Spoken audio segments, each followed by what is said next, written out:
시청자 여러분 안녕하십니까? 9월 24일 목요일 JTBC 뉴스 아침엔 시작합니다. 경기도 고양시의 정신요양시설인 박예원에서 입소자 10명이 추가로 코로나19 확진 판정을 받았습니다. 박예원 관련 누적 확진자는 38명이 됐습니다. 앞서 지난 18일 건물 전체를 봉쇄하는 코호트 조치가 내려졌지만 감염 경로를 알 수 없는 확진자가 늘면서 우려가 커지고 있습니다. 마이크 폼페이오 미국 국무장관이 다음 달 한국을 방문할 예정입니다. 추석 연휴 직후인 10월 7일이 유력한 것으로 전해졌습니다. 미국 대선을 한 달가량 앞두고 우리나라를 찾는 건데 한미 방위비 분담금 협상 그리고 북한에 향해 어떤 메시지를 낼지 주목됩니다. 2년 만에 유엔 무대 연설에 나선 그룹 방탄소년단이 함께 살아내자며 희망의 메시지를 전했습니다. 코로나로 절망했지만 다시 일어선 경험담들을 들려주면서 다시 꿈을 꾸자고 했습니다. 미국 사법부의 진보의 상징적 인물인 고 루스 베이더 긴즈버그 연방 대법관에 대한 공개 추모 행사가 시작됐습니다. 트럼프 대통령은 이번 주말에 후임 인선을 강행하기로 해 정치적 논란이 거세지는 가운데 조문을 하겠다고 예고했습니다. 글로벌 투자자들의 관심이 집중됐던 미국 전기차 업체 테슬라 행사에서 새로운 배터리 기술이 공개되지 않으면서 주가가 폭락했습니다. 사기 논란에 휩싸인 수소 전기차 업체 니콜라에 대해서는 수소 충전소를 세우기 위한 협상이 중단됐다는 보도가 나왔습니다.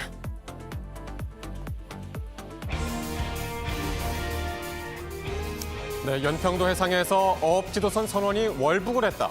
그러니까 자발적으로 북에 넘어간 정황이 있다는 소식 어제 뉴스룸에서 전해드렸는데요. 이 선원이 이 과정에서 북한 측의 사격을 받고 숨진 것으로 전해졌습니다. 해양수산부 소속 47살 공무원 A씨가 실종된 건 지난 21일입니다. A씨는 어업 지도선에 올라 불법 어업을 단속하던 중 소연평도 2km 남쪽 해역에서 실종됐습니다. 군경은 신고 접수 후 인근 해역을 수색했지만 어업 지도선 위에 놓인 A씨의 샌들만 발견됐을 뿐 A씨를 찾진 못했습니다. 군 관계자는 JTBC 취재진에 조수 흐름 등을 따져봤을 때 자연적으로 떠밀려간 것 같진 않다며 잦은 월북 가능성을 언급했습니다. 이런 가운데 정보 당국 관계자는 A씨가 월북을 하는 과정에서 북측 총격에 의해 숨진 것으로 잠정 확인했다고 전했습니다. 또 북측이 숨진 A씨를 수습한 뒤 화장한 것으로 보고 있습니다. 정확한 총격 경위를 파악 중이지만 북측이 코로나19 차단을 위한 접경 지역 방역 지침에 따라 이같이 대응했을 가능성을 높게 보고 있습니다. 국방부와 통일부 등 관계 당국은 정확한 경위가 파악되는 대로 공개할 방침입니다. JTBC 노진호입니다. 마이크 폼페이오 미국 국무장관이 다음 달 초에 한국을 방문할 예정입니다. 문재인 대통령과 강경화 외교부 장관과도 만날 것으로 보이는데 특히 미국 대선을 앞두고 북한을 향해서 어떤 메시지를 낼지가 주목됩니다. 김선민 기자입니다. 마이크 폼페이오 미 국무장관의 방한은 추석 연휴 뒤인 다음 달 초쯤이 유력한 것으로 전해졌습니다. 한 외교 소식통은 다음 달 7일 1박 2일 일정으로 한국에 올 것으로 보인다고 했습니다. 미국, 일본, 호주, 인도 등 4개국 외교장관 회담인 쿼드가 다음 달 초 일본에서 열리는데 이를 계기로 한국에도 들르는 것으로 알려졌습니다. 문재인 대통령을 예방하고 강경화 장관과도 만나 북핵 문제와 방위비 분담금 협상 등을 논의할 것으로 보입니다. 쿼드가 사실상 중국을 견제하는 성격을 띠는 만큼 미중 갈등 속에서 중국 압박에 동참해달라고 요구할 수도 있습니다. 폼페이오 장관의 이번 방한이 특히 주목되는 건 오는 11월 미국 대선을 앞두고 북한을 향해 메시지를 낼 가능성도 크기 때문입니다. 오랫동안 교착 상태에 빠진 북미 간 대화를 다시 시작할 수 있다는 신호를 보낼 것이란 전망이 나옵니다. 다만 미국 대선 전 북한과 만나는 이른바 억토버 서프라이즈는 북한 내 코로나19 상황과 수해 피해 등으로 성사되기 어려울 것이란 분석에 무게가 실리고 있습니다. JTBC 김선미입니다. 지난 15일 첫 확진자가 나온 경기도 고양시의 정신요양시설 박예원에서 어제 10명이 무더기로 추가 확진돼 모두 38명이 감염됐습니다. 박예원은 처음 집단 감염이 발생한 뒤에 건물 전체를 봉쇄하고 입소자들을 분산 배치하기도 했는데요. 감염 전파는 오히려 더 빨라졌습니다. 방역당국은 아직 감염 확산의 원인을 찾지 못하고 있습니다. 보도에 박지윤 기자입니다. 경기도 고양시의 정신요양시설인 박예원에서 어제 10명이 추가 확진됐습니다. 이로써 누적 확진자는 모두 38명이 되었습니다. 박예원에서는 지난 15일 종사자 2명과 사회복무요원 1명 등 3명이 처음으로 확진 판정을 받았습니다. 이에 방역당국은 박예원을 건물 전체를 봉쇄하는 코호투 조치를 내리고 다음 날까지 입소자와 종사자 등 283명에 대해서 전수조사를 실시했습니다. 그 결과 16일에는 입소자 5명이 확진됐습니다. 17일에는 2명, 18일 3명, 19일 5명, 21일 5명 등 확진자들이 계속 늘었습니다. 누적 확진자 38명 가운데 34명이 건물 3층에서만 나왔습니다. 3층 입소자 56명 중에 60%가 감염된 것입니다. 이 때문에 18일 3층 체육관과 강당을 활용해 3층 입소자들을 분산 배치했습니다.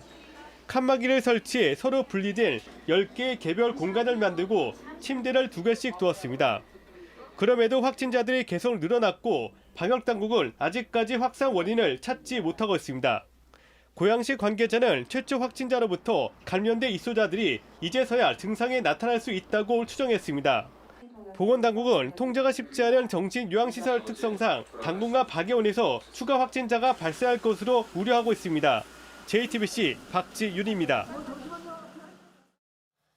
서울 여의도도 비상입니다. LG 트윈타워와 증권회사 빌딩에서 확진자가 증가하고 있습니다. 강원도에서는 중학생 1명이 양성 판정을 받아 학교가 다시 문을 닫았습니다. 류정화 기자입니다. 서울 여의도 트윈타워입니다. 이곳에서 나온 확진자가 5명으로 늘었습니다. LG전자가 쓰는 서관 6층과 9층에서 발생했는데 6층에서 9층까지 모두 폐쇄했습니다. 거기가 같은 사업본부예요. 혹시나 그 사업본부 내에서 이제 회의 같은 것들이 많이 있지 않습니까? 그 전에 먼저 이제 다 폐쇄를 하고 거기 LG 트윈타워에 있는 인원들을 모두 지금 재택근무를 하게 했습니다. 서관과 동관은 건물 입구와 로비를 함께 쓰고 있는데 동관 직원들은 정상 출근하고 있습니다. 여기서 800m 떨어진 한국투자증권에서도 확진자가 나왔습니다. 19일 이 건물에 상주 근무하는 협력업체 직원 1명이 확진된 이후 해당 층 근무자와 접촉자 154명을 검사한 결과 4명의 환자가 더 나왔습니다. 해당 회사들은 직원 30에서 50% 재택근무, 근무 공간 내 직원 간 거리두기 2m 등 방역에 신경을 썼지만 감염을 막지 못했습니다. 강원도 원주에선 삼육중학교 학생 1명이 양성 판정을 받았습니다. 이 학교는 등교를 전면 중지하고 정문을 함께 쓰는 삼육초등학교와 삼육고등학교 학생들도 원격 수업에 들어갔습니다. 서울 강남 대우 디오빌 플러스 등 다단계 방문 판매 업체를 통한 산발적 집단 감염도 이어졌습니다. 공정거래위원회는 방문 판매 분야 집합 금지를 위반한 업체를 신고하면 최대 500만 원의 포상금을 지급하기로 했습니다. JTBC 유정화입니다. 4차 추경안이 국회를 통과하면서 정부가 2차 재난지원금을 지급하는 절차에 들어갔습니다. 이르면 오늘부터 받는 사람도 있습니다. 먼저 신청한 사람이 먼저 받을 수 있지만 신청이 늦더라도 걱정하지 않으셔도 됩니다. 이희령 기자가 전해드립니다. 학생들이 학교를 안 가니까 장사가 안 돼요. 돈 많이 되죠. 그동안 적자였는데. 부모님이 한 30-40% 줄었다고 봐야죠. 지금 재택근무들도 많이 하고 고맙고 참 좋고 다행이라고 생각합니다.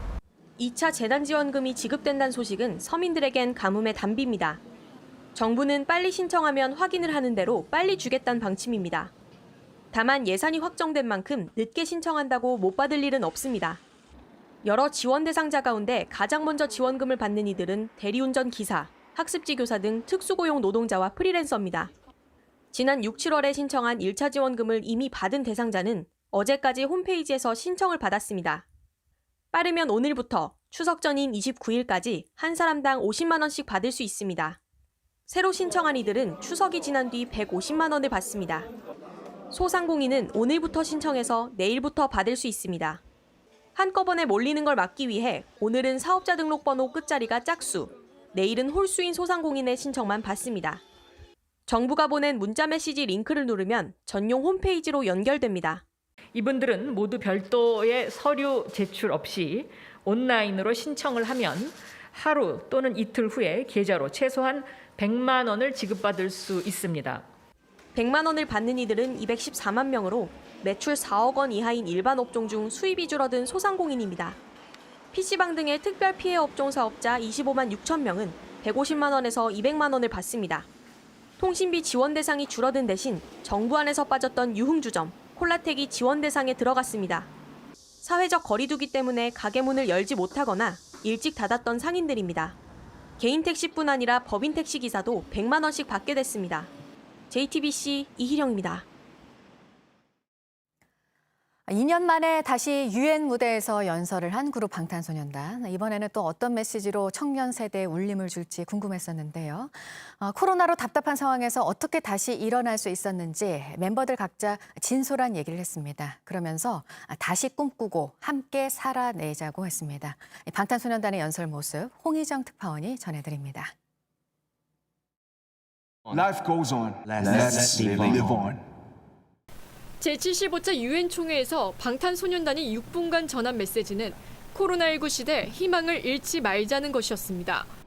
멤버 지민은 모든 게 무너진 것만 같았고 할 수 있는 건 창밖을 내다보는 것뿐이라고 고백했습니다. 하지만 그때 동료들이 힘이 되어줬다고 얘기했습니다. 그때 저의 동료들이 손을 잡아주었습니다. 함께 토닥이며 무엇을 같이 할 수 있을까 이야기를 나눴습니다. 지금의 상황이 답답하고 우울할수록 자기 자신을 아껴줘야 하는 점도 강조했습니다. 가장 중요한 건 자기 자신을 아껴주고 격려해주고 가장 즐겁게 해주는 일입니다. 마지막으로 서로 의지하며 함께 살아가자는 메시지를 전했습니다. If even the moon is dark, let our faces be the light that helps us find our way. 한편 방탄소년단의 다이너마이트는 최근 2주 연속 빌보드 핫100 2위를 기록 중이며 최신 차트에서도 2위의 이름을 올리며 한 달째 열풍을 유지하고 있습니다.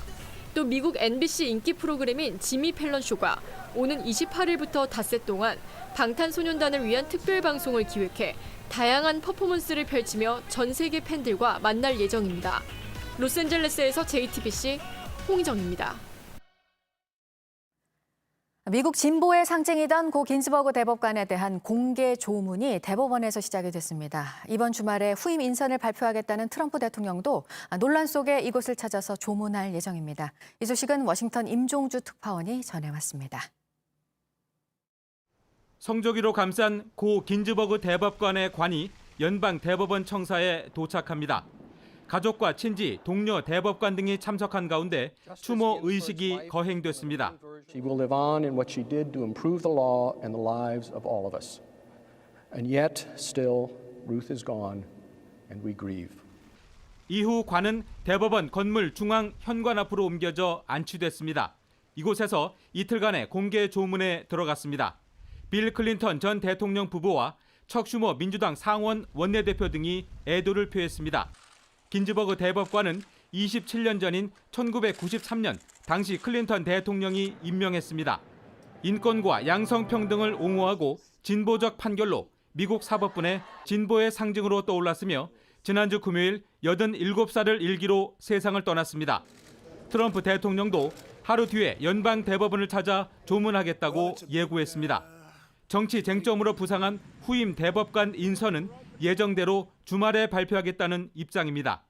I'm getting very close to having a final decision made. Very, very close. I'm going to make it, I believe, at 5 o'clock on Saturday. 다음 달 청문회를 거쳐 11월 대선 전에 상원 인준까지 마치겠다는 계산입니다. 상원은 공화당이 100석 중 53석으로 과반이어서 가결 가능성이 큽니다. 그럴 경우 5대 3으로 보수 우위인 연방 대법원 이념 지형은 6대 3으로 보수색이 더 짙어집니다.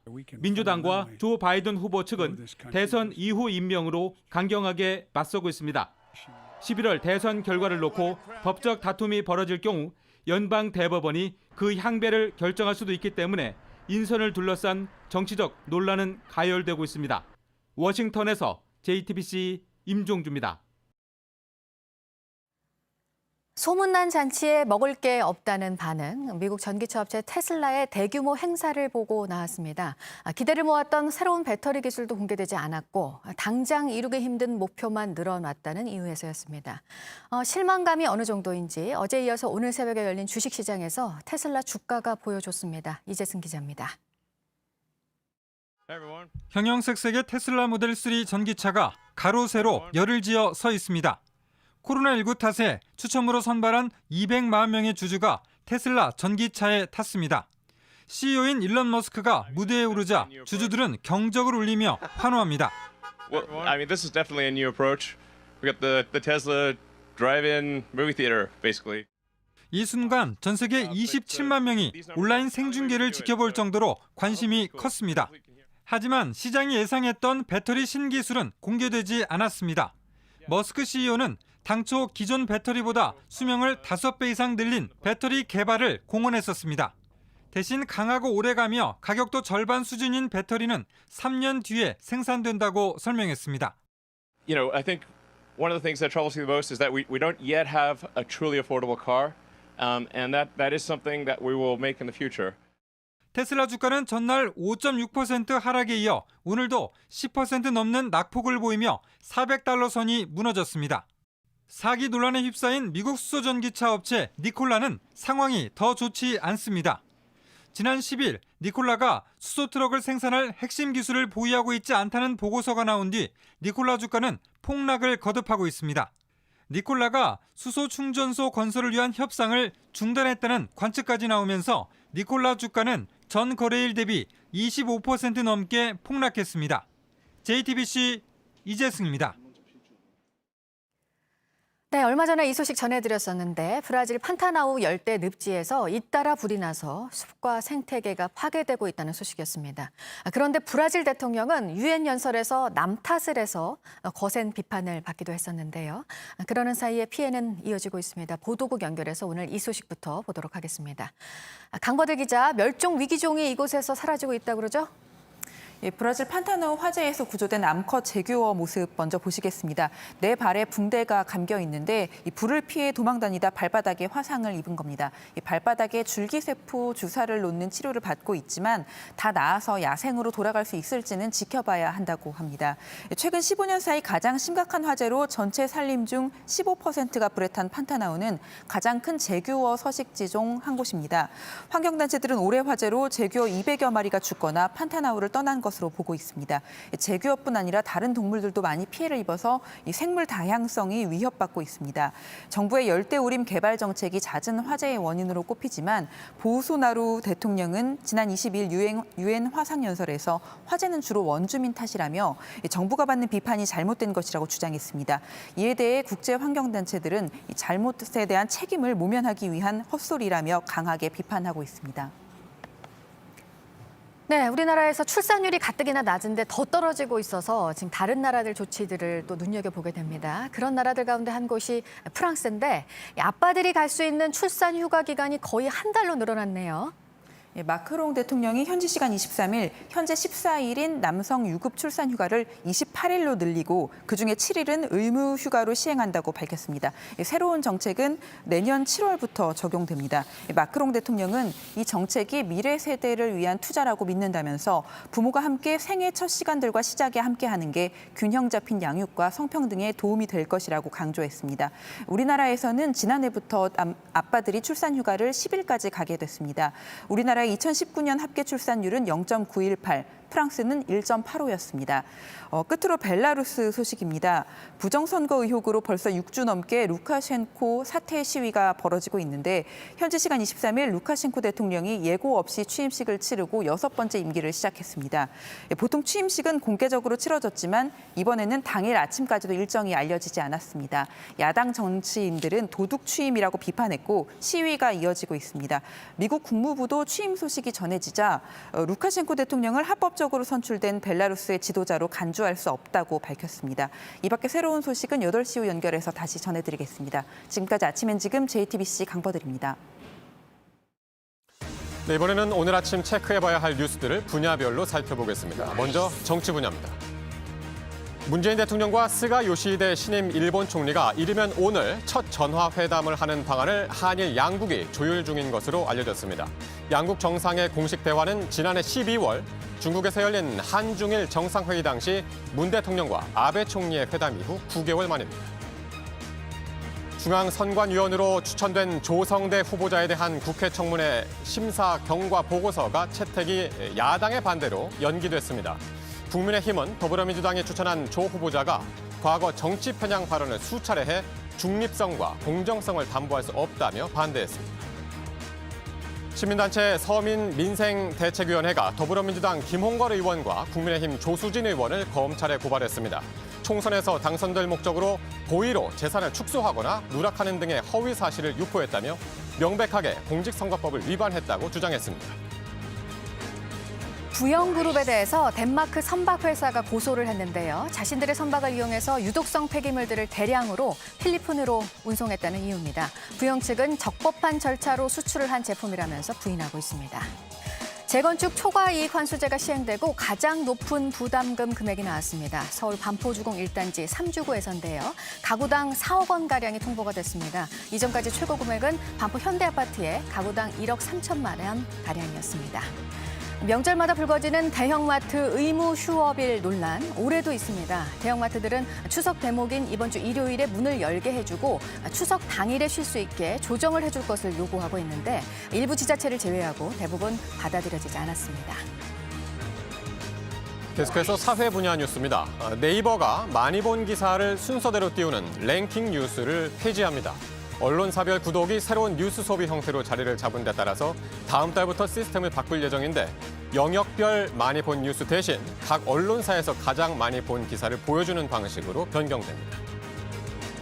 현직 경찰관이 사건 정보를 변호사 사무실 사무장에게 유출하고 향응을 받은 혐의가 포착돼 경찰청 본청이 수사에 나섰습니다. 해당 경찰관이 근무하는 서울경찰청 광역수사대 사무실을 압수수색하고 수색 직후 해당 경찰관을 서울 지역의 경찰서로 전보 조치했습니다. 어제 오후에 전남 광양시의 한 고층 아파트 44층에서 불이 났는데 집안에 있던 30대 엄마가 6개월 된 아기를 안고 스스로 탈출해 화제가 되고 있습니다. 베란다에 설치된 경량 칸막이를 스스로 뚫고 옆집으로 안전하게 대피했습니다.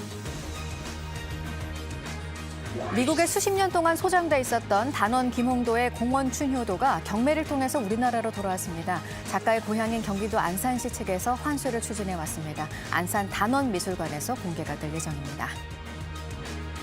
미국 뉴욕 한국문화원의 한 달 평균 웹사이트 방문자 수가 원래는 한 10,000명 정도인데 올해 3만 명으로 늘었다고 합니다. 온라인 한국 문화 페이지가 새로 만들어져서 각종 공연과 영화 콘텐츠를 올린 영향인 것으로 보입니다.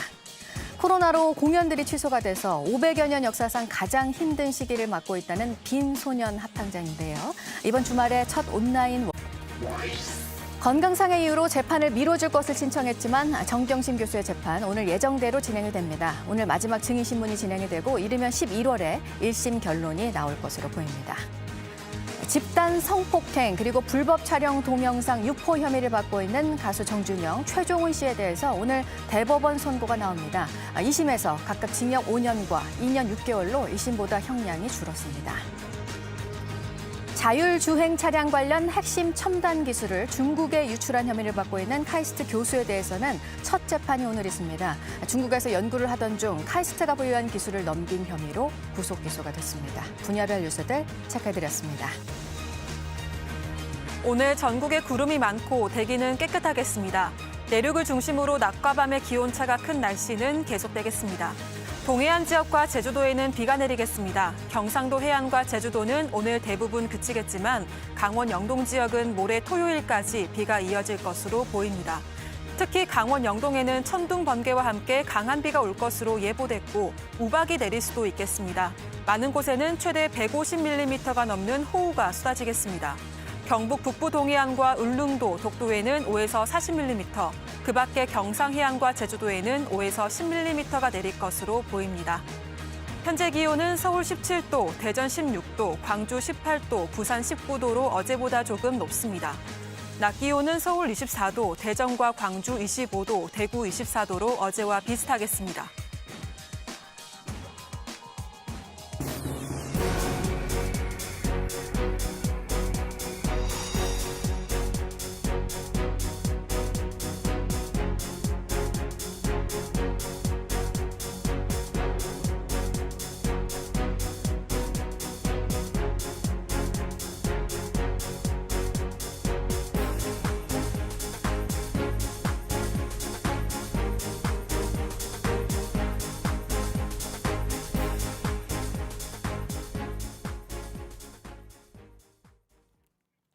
추석을 앞두고 장 보러 갈 분들 계실 텐데 이런 소식이 또 들어왔습니다. 농약이 많이 묻어있는 시금치 같은 농산물이 적발됐고 곰탕 국물을 낼 때 쓰는 냉동 우족에서는 암을 일으킬 수 있는 동물용 항생제 성분이 검출됐습니다. 최승훈 기자입니다. 곰탕 국물을 우릴 때 쓰는 미국산 냉동 우족입니다. 겉보기엔 다른 제품과 다를 게 없지만 동물용 항생제가 검출됐습니다. 세미카바자이드라는 성분으로 사람이 먹으면 암을 일으킬 수 있어 사용이 금지돼 있습니다. 과거에 이제 돼지나 닭, 축산물에 대한 세균성 장염, 축산물 질병에 대한 치료제로서도 쓰고 2004년부터 사용이 금지가 됐습니다. 식약처는 지난해 4월부터 올해 7월까지 제조된 냉동우족 약 18톤을 판매 중단하고 거둬들였습니다. 일부 국산 시금치나 샐러리, 쑥갓 등에선 농약이 많이 검출돼 폐기됐습니다. 민족 최대 명절인 추석을 앞두고 불량 농축산물 적발이 이어지면서 장을 보는 손길이 조심스러워질 수밖에 없습니다. 신선도부터 먼저 확인하는 것 같아요. 아니면 너무 신선한 거는 농약이 오히려 많이 쳐졌을 것 같아서. 거진 미국산을 많이 먹는 편이에요. 걱정되죠, 아무래도. 농산물에 남아있는 농약은 깨끗한 물에 담갔다가 씻어내면 없앨 수 있습니다. 식약처는 의심되는 품목은 축산물 이력제 사이트에서 이력 번호를 확인하고 문제가 있으면 구입한 곳으로 반품해달라고 당부했습니다. 또 온라인으로 유통되는 농산물 검사를 강화하기로 했습니다. JTBC 최승훈입니다. 어제 오후 6시쯤 전북 남원시 주천면에 있는 한 주택에서 불이 나 60대 여성이 숨졌습니다. 불이 났을 때 피해자는 다른 가족 2명과 함께 집 밖으로 대피했지만 물건을 챙기기 위해 다시 집으로 들어갔다가 참변을 당한 것으로 전해졌습니다. 소방당국은 아궁이에서 불이 옮겨 붙은 것으로 보고 화재 원인을 조사하고 있습니다. 어제 오후 2시쯤 부산 강서구 신호공원 앞 해상에서 60대 남성 A씨가 바다에 빠지는 사고가 일어났습니다. 신고를 받고 출동한 소방대원이 A씨를 구조해 인근 어선에서 심폐소생술을 실시했지만 끝내 숨졌습니다. 해경은 A씨가 낚시를 하던 중 바다에 빠진 것으로 보고 목격자 등을 상대로 사고 원인을 조사하고 있습니다. 국민건강보험공단 직원들이 외주 업체로부터 금품을 받은 정황이 포착돼 경찰이 압수수색에 나섰습니다. 서울지방경찰청 지능범죄수사대는 어제 강원도 원주시에 있는 본사를 압수수색하고 관련 직원 등을 소환 조사하기로 했습니다. 경찰은 2017년에 공단이 130억 원 규모의 전산 사업을 발주하는 과정에서 일부 직원이 특정 업체에 특혜를 주고 그 대가로 억대 금품을 받은 것으로 보고 있습니다. 네, 지금까지는 BMW 차량 화재나 가습기 살균제 사태에서처럼 피해를 봐도 소비자 한 명 한 명이 입증을 하지 않으면 제대로 배상을 받을 수가 없었죠. 앞으로는 이런 피해자들이 배상을 받을 수 있는 길이 넓어질 걸로 보입니다. 정부가 집단 소송과 징벌적 손해배상을 확대하는 법안을 마련했다고 밝혔습니다. 신아람 기자가 보도합니다. 집단 소송은 이제까지 주가 조작이나 허위 공시 등 증권 분야에만 도입되었습니다. 앞으로 모든 분야에 집단 소송을 낼 수 있는 길이 열립니다. 법무부가 이런 내용이 담긴 집단소송법 제정안을 오는 28일 입법 예고하겠다고 밝혔습니다. 집단 소송은 분야에 상관없이 피해자가 50명 이상이면 낼 수 있습니다. 피해 당사자가 원하면 소송을 내기 전 법원에서 증거 조사를 하도록 신청할 수 있습니다. 법원이 집단 소송을 받아들이면 정식 재판이 열리고 1심 재판에서 형사재판에만 도입되는 국민참여재판을 요청할 수도 있습니다. 재판 최종 결과에 따라 분배 절차를 거칩니다. 판결의 효력을 받지 않겠다고 미리 신고한 피해자를 제외한 모든 피해자에게 미칩니다. 징벌적 손해배상제를 확대하는 방안도 추진됩니다. 실제 손해보다 3배에서 5배 많은 한도에서 배상 책임을 물릴 수 있는 범위를 넓히는 겁니다. 언론사의 악의적인 가짜뉴스로 심각한 피해를 봤을 때도 청구할 수 있는 길이 열립니다. 법이 시행되기 전 일어난 일에 대해서도 집단 소송을 낼 수 있습니다. 법무부는 피해 구제의 형평성을 위해서라고 설명했습니다. JTBC 신아람입니다. 여야가 오늘 본회의에서 상가임대차 보호법 개정안을 처리할 예정입니다. 이 법이 통과가 되면 코로나19로 타격을 받은 상가 임차인이 주인에게 임대료를 내려달라고 요구할 수 있게 됩니다. 또 법이 시행된 이후부터 6개월 동안은 임대료가 밀려도 쫓겨나지 않습니다. 보도에 박민규 기자입니다. 국회 법제사법위원회는 상가건물 임대차보호법 개정안을 의결했습니다. 임대료 증감 청구 요건이 지금은 경제사정의 변동이라고만 규정돼 있는데 여기에 1급 감염병 등에 의한, 즉 코로나 관련 문구를 추가했습니다. 코로나19로 장사가 안 될 경우 상가 임대료 깎아달라 요구할 권리를 명확히 한 겁니다. 여야 모두 코로나 사태로 힘든 상가 임차인들 숨통을 틔워주자며 합의했습니다. 다만 얼마나 깎아달라고 할 수 있는지는 따로 규정하지 않았습니다. 임차인과 건물 주인이 상의해서 정해야 합니다. 대신 임대료를 깎아준 건물주는 나중에 보상을 받도록 했습니다. 임대료를 한 번에 5%까지만 올릴 수 있다는 현행 규정을 적용받지 않도록 한 겁니다. 이 밖에도 법 시행 이후 6개월은 임대료 밀려도 주인이 내쫓지 못하도록 하는 내용도 담겼습니다. 상가를 빌린 자영업자를 보호하는 법적 근거는 마련됐지만 실효성은 두고 봐야 한다는 목소리도 나옵니다. 결국에 임대인이 응하지 않으면 아무 소용이 없는 거거든요. 집합금지 명령으로 실제로 영업시간이 단축돼야 되는 수준까지 갔을 때 정도만이라도 어느 정도 좀 지원이 됐으면 하는 점이 있었죠. 여야는 국회 본회의에서 개정안을 처리할 예정입니다. JTBC 박민규입니다. 가족회사가 피감기관으로부터 1,000억 원대의 공사를 수주해서 이해충돌이라는 비판을 받아온 박덕흠 의원, 어제 국민의힘을 탈당을 했죠. 하지만 박 의원은 가족회사의 주식을 백지신탁했는데 안 팔린 거라면서 이해충돌이 아니라고 주장을 합니다. JTBC가 확인을 해봤더니 원래 액면가가 5천 원인 비상장 주식을 42,000원에 내놓은 걸로 파악이 됐습니다. 너무 비싸서 팔리지 않을 가능성이 높겠죠. 박 의원이 해당 주식들을 그대로 돌려받을 수 있어서 문제라는 지적이 나옵니다. 안지현 기자가 취재했습니다. 적법하게 백지신탁을 했습니다. 백지신탁한 주식이 처분되지 않은 상황에서 박덕흠 의원은 2014년 아들이 운영하는 회사를 비롯해 3개 건설사의 비상장 주식을 백지신탁했습니다.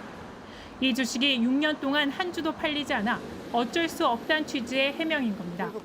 박 의원이 가장 많이 보유하고 있는 건 해영건설의 주식. 박 의원은 수탁기관인 농협에 이 주식을 맡기면서 한 주당 가격을 약 42,000원으로 평가했습니다. 액면가액의 8배가 넘습니다. 백지신탁한 나머지 2개 회사의 주식도 높은 평가액을 써내긴 마찬가지입니다. 박 의원의 평가대로라면 농협은 이 주식을 129억 원 정도에 팔아야 합니다. 농협으로선 팔기가 쉽지 않은 겁니다. 무조건 그렇죠. 따르겠다는 게 백지의 의미거든요. 본인이 제출하는 건 문제가 있다는 거죠. JTBC가 농협의 고위공직자 백지신탁 현황을 입수해 살펴본 결과 75개 종의 주식 가운데 68개가 알아서 처분해달라는 취지로 평가액 자체가 없거나 액면가액과 같은 금액으로 돼 있었습니다. 박 의원과는 다른 겁니다. 이대로라면 박 의원은 해당 주식들을 그대로 돌려받을 수 있어 문제란 게 민주당 측 주장입니다. 말이 백지신탁이지 주식 처분을 막기 위한 꼼수로밖에 보이지 않습니다. 이래놓고 이해충돌 소지가 없다면 누가 믿겠습니까? 하지만 박 의원 측은 농협의 백지신탁 규정에 따라 회계법인의 평가 금액을 제출한 것이라며 매각되지 않은 상태에서도 해당 주식 관련 표결에 참여하거나 의견을 내지 않았기 때문에 문제가 없다는 입장입니다. JTBC 안지현입니다.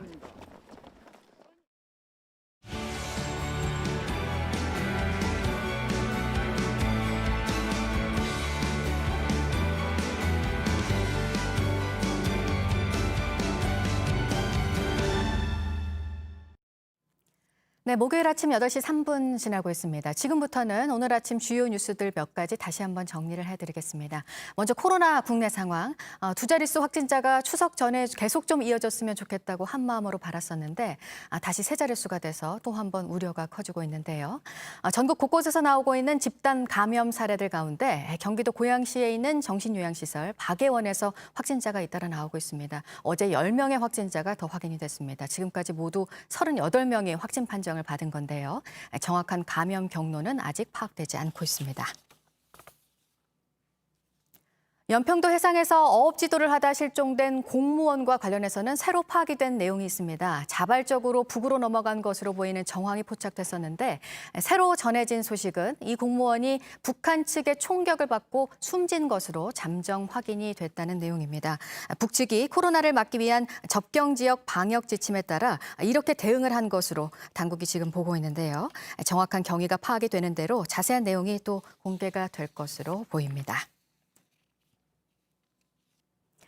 다음 달 초에 우리나라에 올 예정인 폼페이오 미 국무장관 소식도 있습니다. 문재인 대통령을 예방하고 강경화 장관과도 만나서 한미 간의 방위비 분담금 협상 문제 등을 논의할 것으로 보이는데요. 무엇보다 관심이 쏠리는 건 미국 대선을 앞두고 북한을 향해 낼 것으로 보이는 메시지입니다. 교착 상태에 빠진 북미 간의 대화와 관련해서 언급이 나올 것으로 예상되고 있습니다. 그룹 방탄소년단이 유엔 무대 연설에 2년 만에 다시 나서서 또다시 청년 세대들을 위로했습니다. 코로나 시대를 함께 살아내자면서 힘들수록 자기 자신을 더 아끼고 다시 꿈을 꾸자고 말했습니다. 이런 가운데 미국 MBC의 인기 프로그램 지미 펠런 쇼가 이달 말 닷새 동안 방탄소년단을 위한 특별 방송도 기획을 했습니다. 네, 공수처법 개정안을 놓고 민주당과 국민의힘이 신경전을 벌이고 있습니다. 민주당이 심사에 들어가면서인데 공수처장 후보 추천위원을 뽑는 과정에서 추천 권한을 바꾸는 내용이 들어가 있습니다. 김필준 기자입니다. 민주당 지도부가 아침부터 공수처법 개정안을 놓고 국민의힘을 압박했습니다. 우리는 국민의힘 측의 후보 추천을 기다리겠지만 동시에 우리 당 의원들이 제안한 공수처법 개정안을 국회법 절차대로 심의해 갈 것입니다. 법안의 핵심은 공수처장 추천위원을 추천하는 권한의 배분입니다. 현재는 여야 교섭단체에서 2명씩 추천하게 돼 있는 걸 그냥 국회에서 4명 추천으로 바꾸는 겁니다. 현재 야당 교섭단체가 국민의힘뿐이니까 결국 국민의힘의 추천권을 국회 전체로 돌려 여당이 추천할 수 있는 길을 여는 셈입니다. 국민의힘이 위원 추천을 계속 미루고 있으니 더는 기다릴 수 없다는 겁니다. 이에 따라 국회 법사위 법안심사소위원회는 실제로 공수처법 개정안을 상정했습니다. 법사위로 법안이 넘어온 지 이틀 만입니다. 국민의힘은 즉각 반발했습니다. 개정안을 소위에 상정시키는 과정에서 여야 합의가 없었다는 걸 문제 삼았습니다. 안건에도 없었던 공수처법 개정안을 기습상정해서 갑자기 표결로 처리하겠다. 이러면서 찬성하시는 분은 손을 들어달라. 아니, 날치기가 이게 무슨 밥 먹듯 일상화가 돼서 이게 국회겠습니까? 최근 김종인 비상대책위원장이 위원을 조만간 추천하겠다고 밝힌 만큼 민주당이 조금 더 기다려야 한다는 게 국민의힘의 입장입니다. 하지만 민주당 법사위 측은 절차상 문제는 없다고 맞서고 있는 상황. 국민의힘이 후보를 추천하더라도 추천 권한을 국회 전체로 가져오는 법 개정은 정기국회에서 처리한다는 계획이어서 야당과 충돌이 불가피할 전망입니다. JTBC 김필주입니다. 조두수는 올해 12월에 출소하면 경기도 안산으로 다시 돌아가겠다고 했습니다. 결국 지금 안산에 살고 있는 피해자 가족이 이사를 가기로 결심했다고 합니다.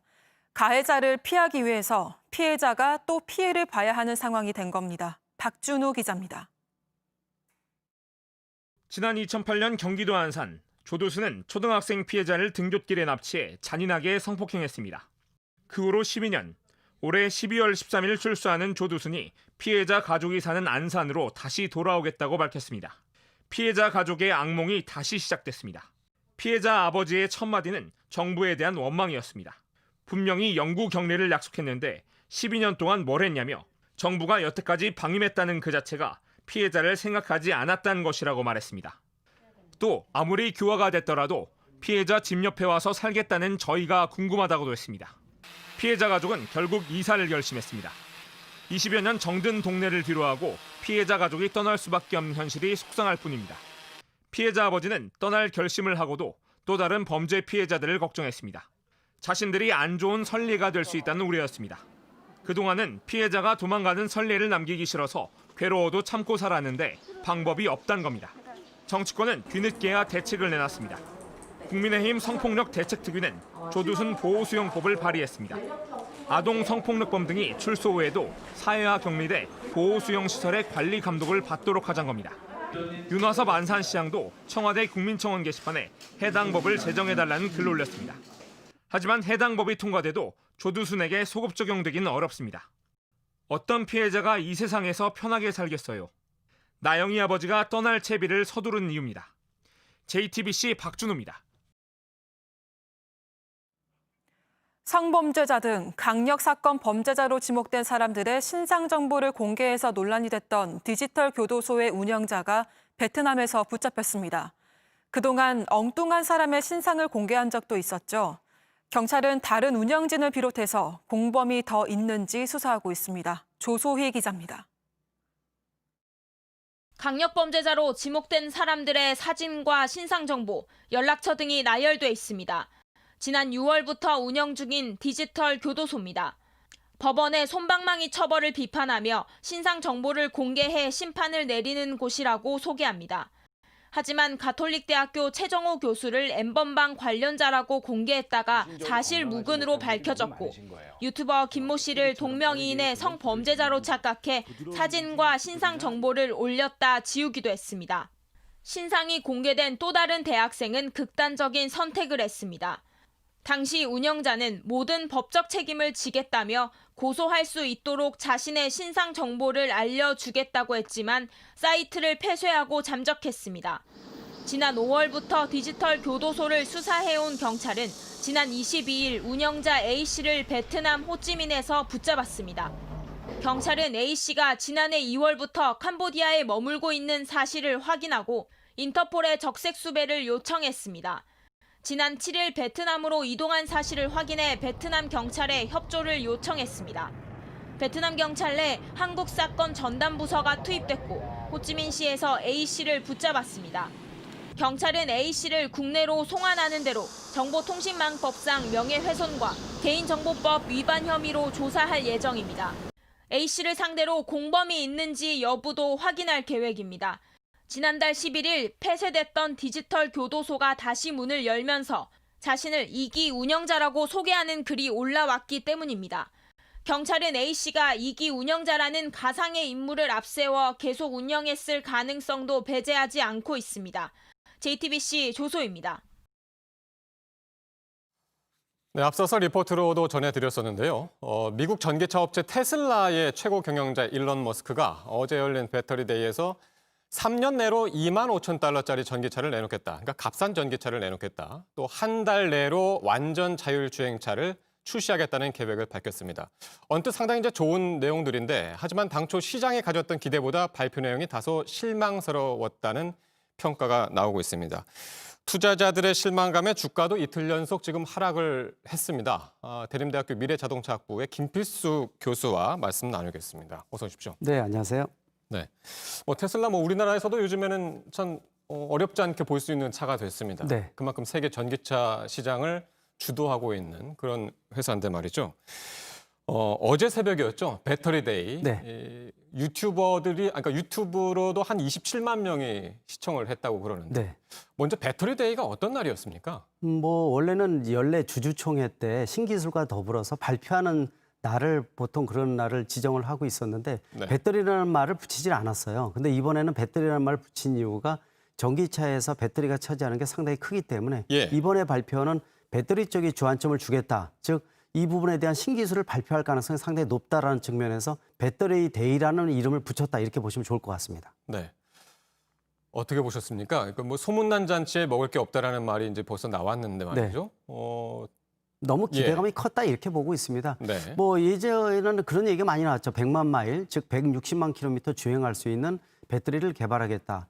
또 지금 실질적으로 1kWh당 130~140달러 정도가 되거든요. 이거를 예를 들어서 두 자리, 80달러, 90달러짜리를 내겠다. 또 자체 생산하겠다. 사실 이런 포인트가 테슬라가 이번에 앨런 머스크가 발표할 수 있는 이런 주제다 이렇게 얘기를 했는데 그런 주제는 거의 발표를 하질 않았어요. 그러다 보니까 사실 기대감이 너무 커서 거품이 많이 빠지면서 주가까지도 연속 이틀 빠진 이유가 아닌가라는 측면에서 발표 내용 자체가 그렇게 아주 특이한 부분들은 상당히 적었다는 것이 지금 실망감을 높였다고 볼 수가 있습니다. 예.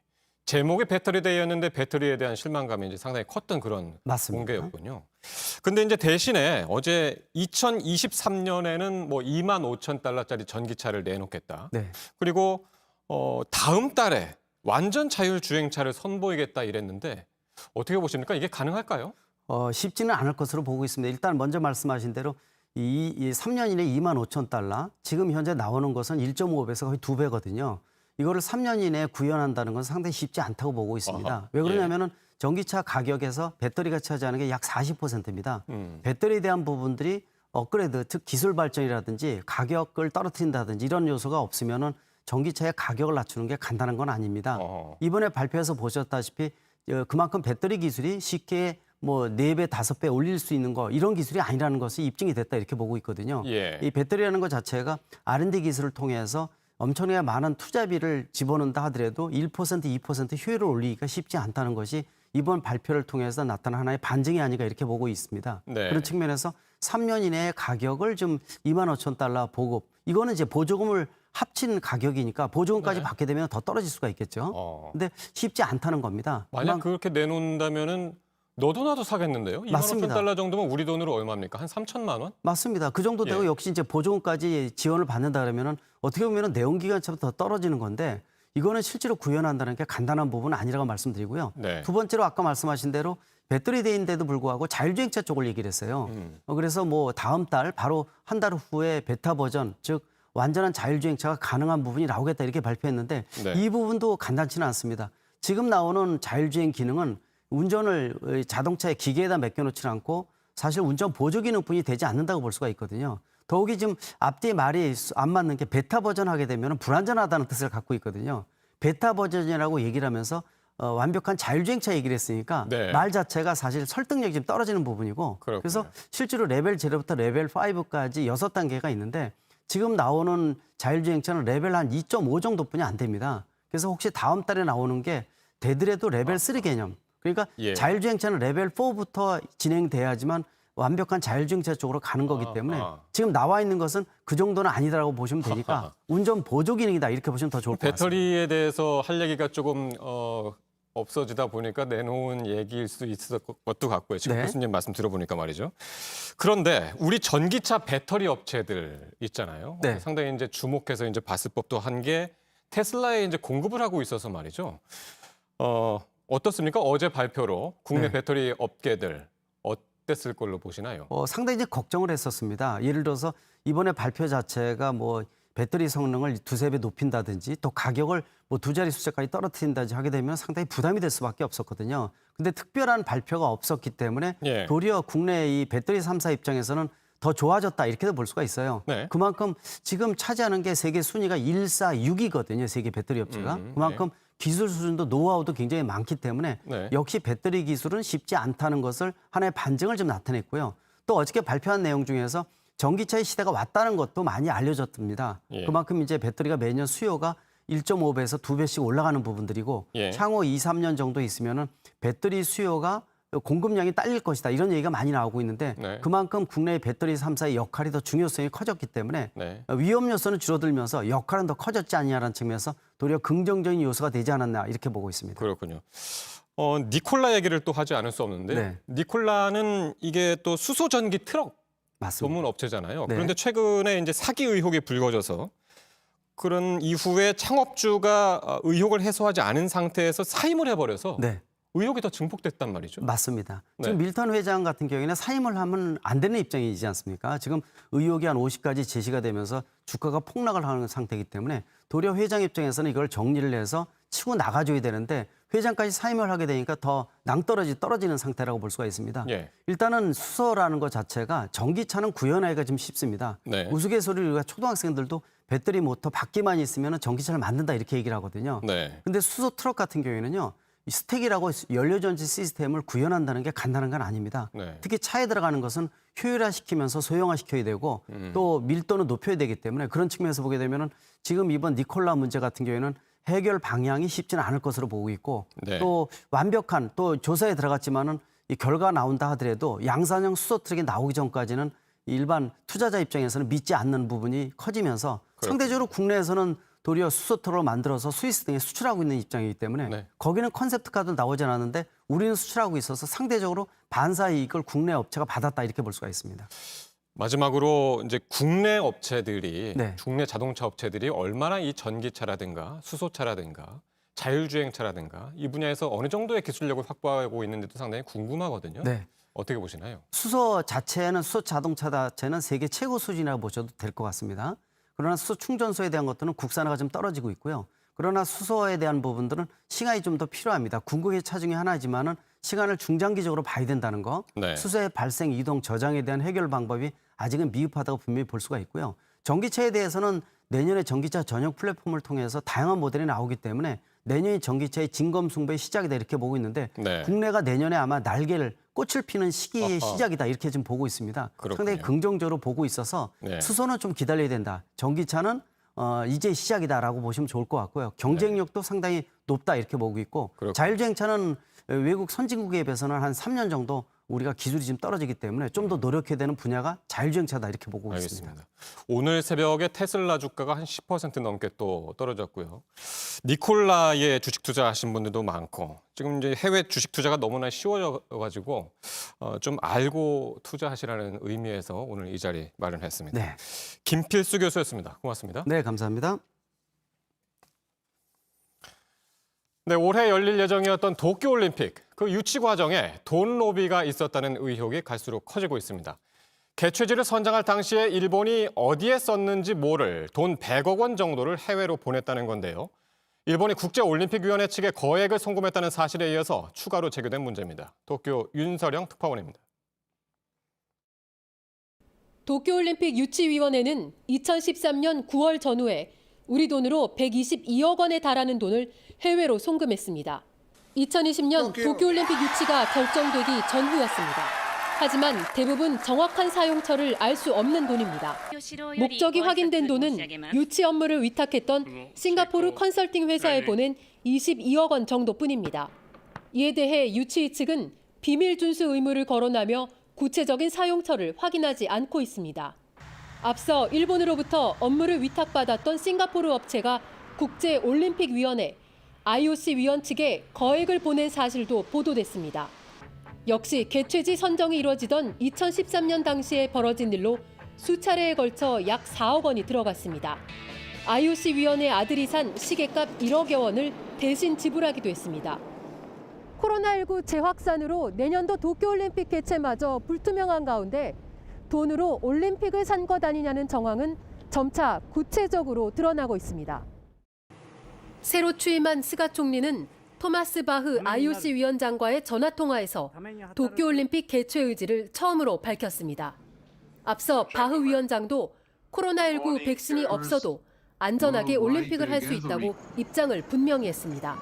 도쿄에서 JTBC 윤서령입니다.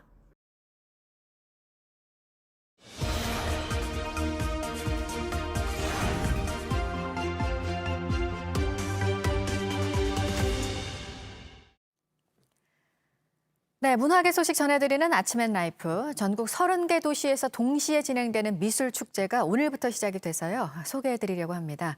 올해 주제가 당신의 삶이 예술입니다. 함께 보시죠. 나와 다른 세계 이야기인 것 같고 어렵게만 느껴지는 미술이 아니라 일상 속 우리 가까이에서 만날 수 있는 미술을 보여주는 행사입니다. 앞서 5번 열리는 동안 가장 반응이 좋았던 게 각 지역의 미술관 등을 전문 해설사와 돌아보는 프로그램으로 내 주변에 이런 보물 같은 곳들이 있었구나 발견을 할 수 있어서 인기가 높았는데요. 올해는 27개 코스로 꾸려졌습니다. 코로나 때문에 버스 투어는 하지 않고 코스당 10명까지로 인원을 제한해서 걸어서 투어를 하는 것으로 진행이 되고요. 주요 코스 6개는 온라인으로 돌아볼 수 있도록 영상도 또 올라와 있습니다. 전국의 크고 작은 300여 개 미술 공간에 마련이 된 전시도 역시 온라인으로 볼 수 있는데요. 요즘 전시에서 많이 활용이 되죠. 가상현실 VR로 관람을 할 수 있습니다. 화면에는 해석도 곁들여져 있고요. 나만의 방법으로 작품을 볼 수 있는 방법도 또 알려준다고 합니다. 직접 참여를 하는 프로그램도 있습니다. 몇 가지 작품들이 제시가 돼 있는데 이걸 보고 각자의 방식으로 패러디를 해서 그림을 그리거나 사진을 찍거나 영상을 만들면 됩니다. 이른바 창의로운 미술 생활입니다. 다음 달 11일까지 열리는 2020 미술주간 소식 전해드렸습니다. 네, 코로나 방역에 심리 방역도 포함돼야 한다는 목소리가 점점 커지고 있죠. 코로나로 마음이 무너지는 경우가 많아서입니다. 이런 상황에서 그 분노 조절 장애 환자가 늘고 있다는 소식도 들어왔는데요. 보도국 연결해서 알아보겠습니다. 강버들 기자, 코로나와 연결을 지어서 생각을 해볼 수 있을까요? 예, 그렇게도 해석할 수 있는 수치가 하나 나왔습니다.